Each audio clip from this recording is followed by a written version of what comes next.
Vamos agora aprender a cadastrar no site. Clique no botão cadastrar e vamos preencher os campos. A primeira opção, o nome do usuário para entrar no site.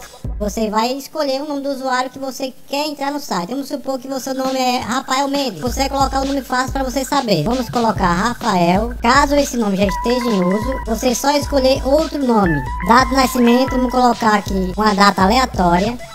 Celular, novamente um celular aleatório.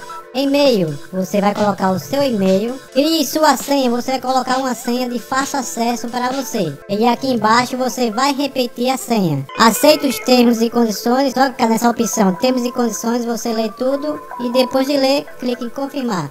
Pronto, agora você só clicar na opção cadastrar. Logo depois de cadastrar vai aparecer essa mensagem. Automaticamente vai ser cadastrado um plano padrão de R$20, que é para você receber o resultado na hora. Para você ativar de imediato, você clica na opção pagar e embaixo vai aparecer o próximo pagamento, que será 23/1 e assim por diante. Lembrando que esse valor é mensal, todo mês você tem que pagar. Caso não queira mais, é só não pagar e está tudo ok. Caso você queira com um banner personalizado, você é só entrar em contato no chat e vamos personalizar para você.